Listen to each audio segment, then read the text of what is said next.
And so we are continuing in our Chosen series in which we are looking at these scenes from the Gospels. And today we're looking at a story from the Gospel of John. And it's important to understand that when John writes his Gospel, it's much later than the other three Gospels. And so he is not quite as focused on the miracles, the teachings, because most people were already aware of them. So he's not cataloging more instances of Jesus doing things, but rather he selects only 8 miracles, or signs as he refers to them, because he is trying to answer the question of who is Jesus? And so, as we think about this story this passage from John chapter 5, it's not found in the other Gospels. And so, John has a purpose behind it. And he's going to help us get a glimpse of who Jesus is. And so, as we get ready, 38 years. That's a long time. 38 years. It's the number of years that this man that has been an invalid, meaning he has been treated as invalid, abandoned, alone, unable to be healed. He's been looked over. He's woken up day after day with no improvement, with no one there looking out for him, no one to carry him into the waters. And so you can imagine the desperation, the pain that this man is feeling. He's at a point in his life where he's, for all intents and purposes, given up hope. And so for us today, I wonder if some of us can relate to this man at the pool. Not necessarily in a physical sense, but for some of us maybe. But the reality is that we find ourselves in these desperate moments in life where we almost give up hope. So today, as we look at this scene from John chapter 5, let's see what Jesus does. And so Alex is going to turn the lights off, and I am going to start the clip.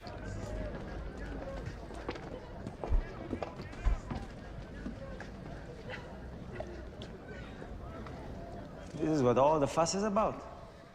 An oversized mikveh. I have a feeling we haven't seen it all yet.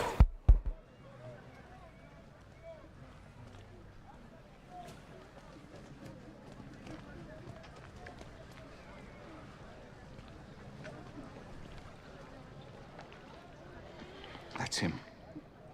Who? Him. The one who's been here the longest. But doesn't belong. The sad one. Why do I get the feeling this isn't just a meeting? Do we need to be on the lookout? No. Just stay with me and watch.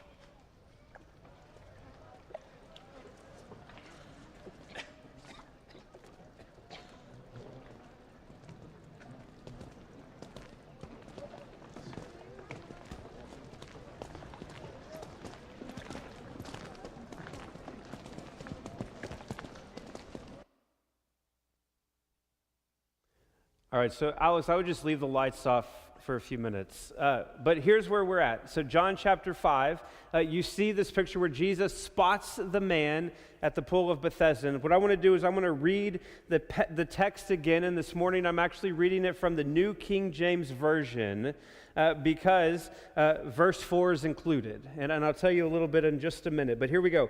After this, there was a feast of the Jews, and Jesus went up to Jerusalem. Just a quick note here, even though Jesus is coming from the north, since Jerusalem sits on a hill, the journey is always up. So that's why it says up to Jerusalem. Now there is in Jerusalem by the sheep gate a pool, which is called in Hebrew Bethesda, having 5 porches. In these lay a great multitude of sick people, blind, lame, paralyzed, waiting for the moving of the water.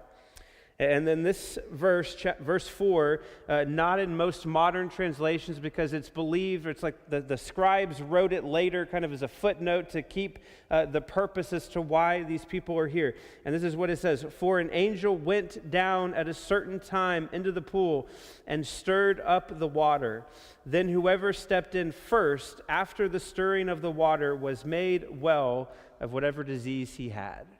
And so John is very specific in describing where this miracle takes place.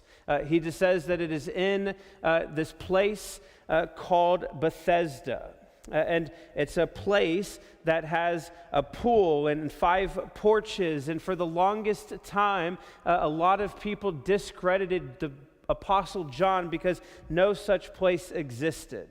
It wasn't until the late 1800s when a German archaeologist started doing some excavating that he discovered the pool of Bethesda with 5 porches around it, exactly as John described. And so this is a picture of what the pool of Bethesda looks like. And as you can see, it was a massive pool, not a Walmart kiddie pool or a small swimming pool, but rather it's a huge place, the size of a Olympic-sized pool, larger than an Olympic-sized pool, with a depth of up to 40 plus feet. Okay, found in the late 1800s, and they haven't even excavated the whole thing, but you can see that it exists. And then John says that it's called the Bethesda, the pool of Bethesda, which literally means the house of mercy. And so you can get this picture that there's these desperate people looking for answers to their problems at this place called the house of mercy, and yet mercy rarely shows up.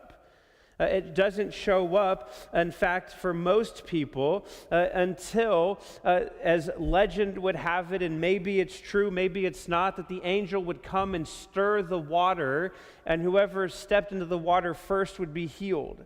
And now this is kind of what's been omitted from our Bibles because it's not 100% sure it's accurate, but here's what we have to keep in mind, that there's a reason that a multitude of people are hanging out around this pool.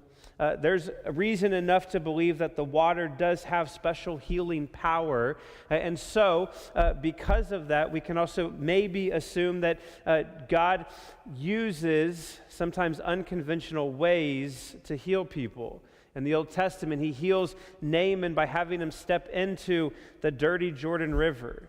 He heals the Israelites by having them look at a bronze serpent on a stick. And so it's safe to assume that God perhaps is using this place as a place of healing, and yet it's not fully the answer.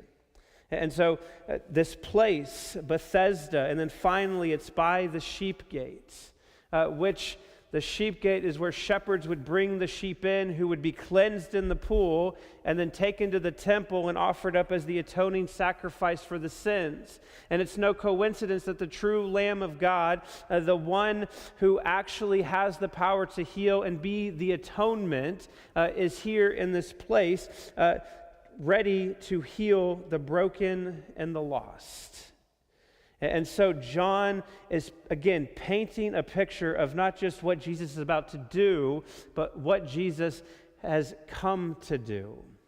And so now, as we have this kind of context of where we're at, let's see the depiction from The Chosen.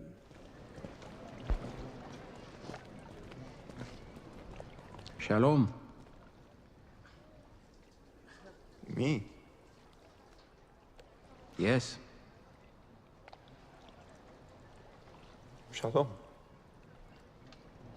I have a question for you. For me.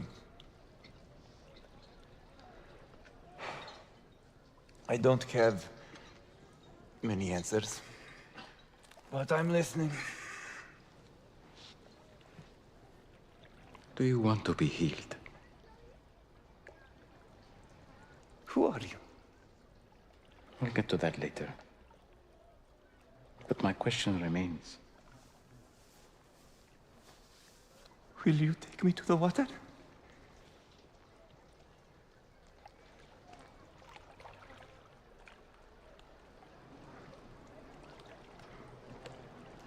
Look, I'm having a really bad day. You've been having a bad day for a long time.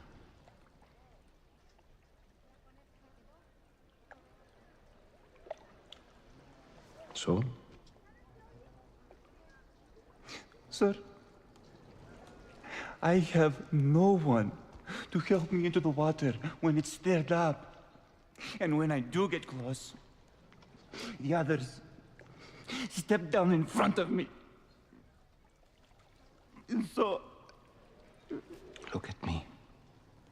Look at me. That's not what I asked. I'm not asking you about who's helping you, or who's not helping, or who's getting in your way.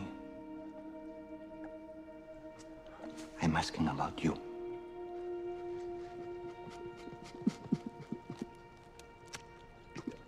I've tried. For a long time, I know. And you don't want false hope again, I understand. But this pool, it has nothing for you. It means nothing. And you know it. But you're still here. Why?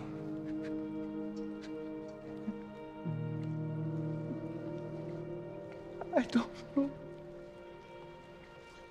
You don't need this pool. You only need me.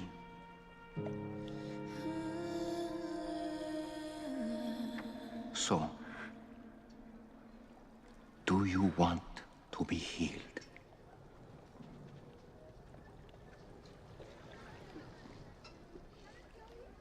So let's go. Get up, pick up your mat, and walk.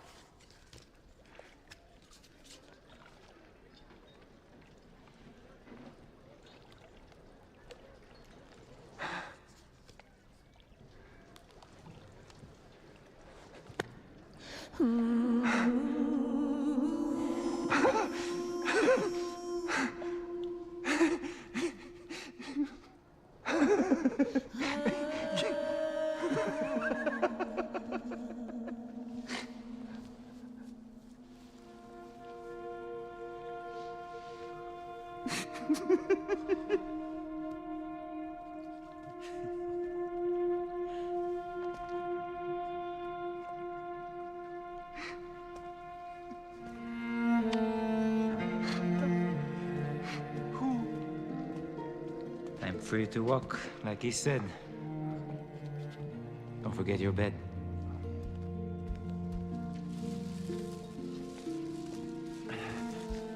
Why does this matter? Because you're not coming back here. That life is over. Everything changes now. And so we see that Jesus stopped for the man that nobody in 38 years had stopped for. Jesus stops for him, not because the man calls out to Jesus like we see in some other miracle encounters. Jesus stops for him not because of his great faith. In fact, his faith is never even mentioned in the text, and there's question of whether or not he even has faith.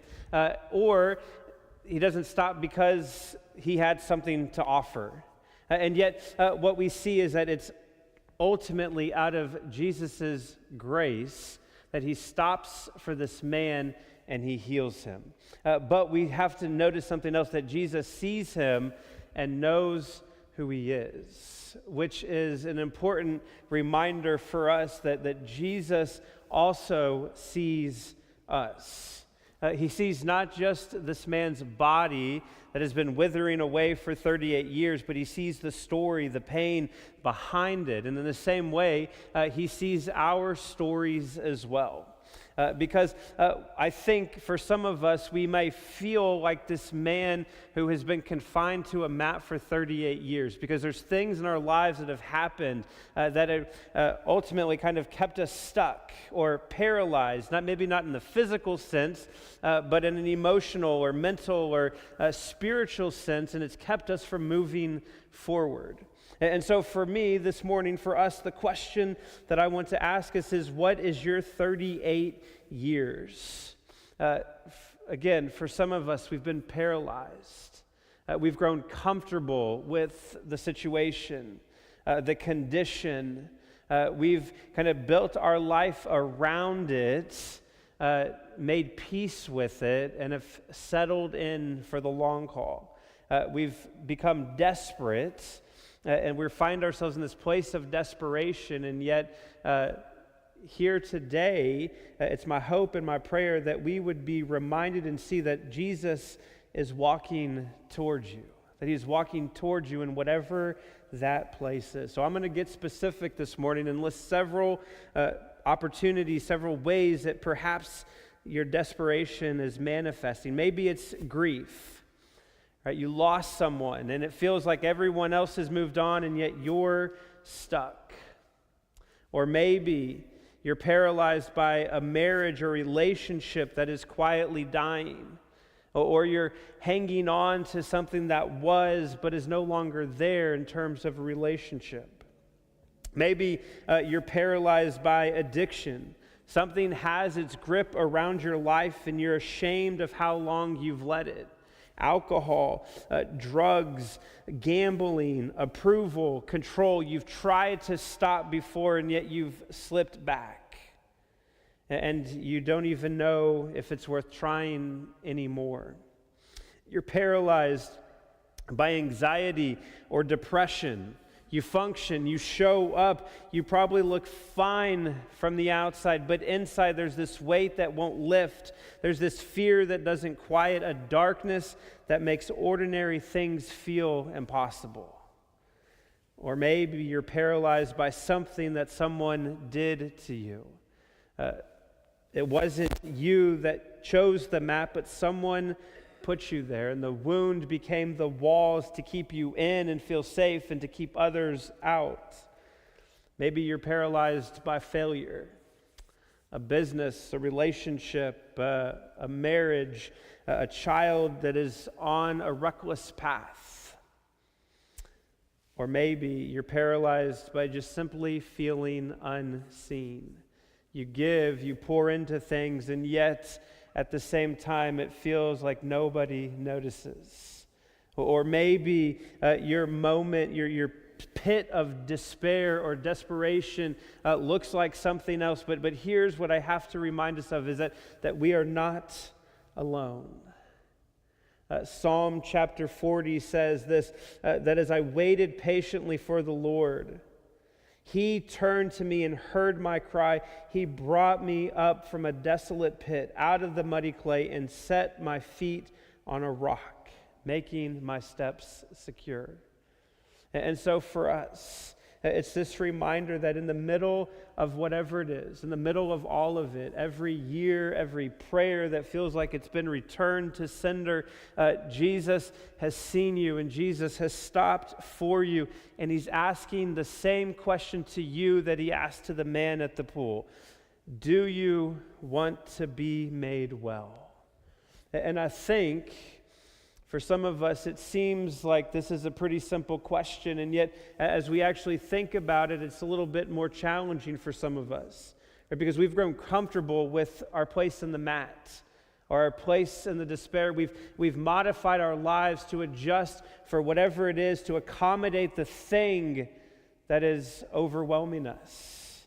And so when he asks us, do we want to be made well, it comes with a cost. It comes with the cost of our comfort, because oftentimes on the other side of well comes new responsibilities, new expectations, new accountability, and that's not always as easy for us to step into. And for us, as we see this, as we're reminded of this, and we look at the story of the man from The Chosen, he was comfortable, sort of, but he was looking to something else. He was trying to heal himself by himself, and yet the law for us today is this reminder that we cannot save ourselves. We cannot heal ourselves. We cannot earn our way out of the despair or to the front of the line. And as we see this man, as we look at our lives, we've tried the books. We've tried the counseling. We've tried the next best thing, and yet sometimes those strategies fail and we come up short. And yet, so the question remains, do you want to be made well? And the man, as he's asked that question, has an interesting response. I mean, you would think for a man who's been stuck here for 38 years, he would be leaping, figuratively, of course, for joy and saying, yes, absolutely, now, Jesus. And yet, what does he do? He looks at the reasons why he's not been made well yet. He gives an excuse. And yet, in this moment, we see Jesus' grace extended to him even further. Because Jesus doesn't correct him. Jesus doesn't rebuke him. Jesus doesn't say, have more faith, try harder, just do it yourself. But rather, in Jesus' compassion, Jesus speaks a simple command. Rise, take up your bed and walk. And it says Jesus speaks the word and the command. It creates this healing. See, the healing for this man was not in doing it himself, but rather in obeying and being obedient to Jesus. The man had to literally do something that he could not do, and in doing, Jesus met him. And for us, this is not try harder and God meets us. Pray harder and God answers more clearly. It's Jesus' word creates the capacity to obey, and in his command, he provides. In our response to his command, he provides. And so it's a reminder for us that Jesus ultimately didn't come for just a specific kind of people, but he came for people like us. And he walks through the crowds of the broken, of the stuck, of the exhausted, who've run out of options and run out of hope. And he extends to us his grace.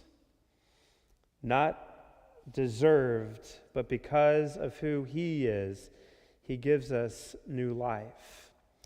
And so for us today, as we look at this story, remember it's a glimpse of what Jesus ultimately came to do.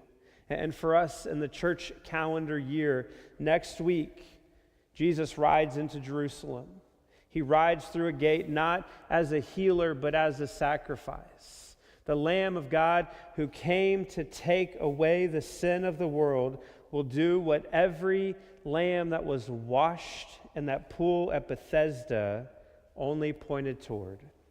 He will lay down his life. He will become the atonement. He will be the house of mercy in the flesh, and this time, mercy will not be out of reach. It's why Jesus was born. It's where everything has been heading toward, every miracle, every sign, every stopped moment in every crowd is all leading to this, to a cross, to a tomb, to a resurrected king who overcomes the world and sin, death, and the power of the devil for you. We find ourselves in these moments of desperation. And so for us, ask yourself, what is the mat that you're currently carrying? And then this week, not because of your strength, but because Jesus has gone to the cross for you, because he has spoken his word, because he has called you in faith and obedience, take one step. Make the phone call. Schedule the counseling session. Have the difficult conversation. Ask somebody for help. Open up your hands and say, God, I cannot do this anymore, but I need you, and I trust you with whatever it is. And then, like the psalmist says, wait patiently. And at some point, he will lift you out of the desolate pit. Maybe it's out of the physical, spiritual, emotional situation that you're in right now, or maybe it's as you step into his presence. but it's what he has promised to do. And so Jesus has spoken his word, and he gives you the strength to move. And so I'm going to end today with just a moment for you to think, for you and Jesus, and just to talk to him, to ask him, God, yes, I want to be healed, and show me the way.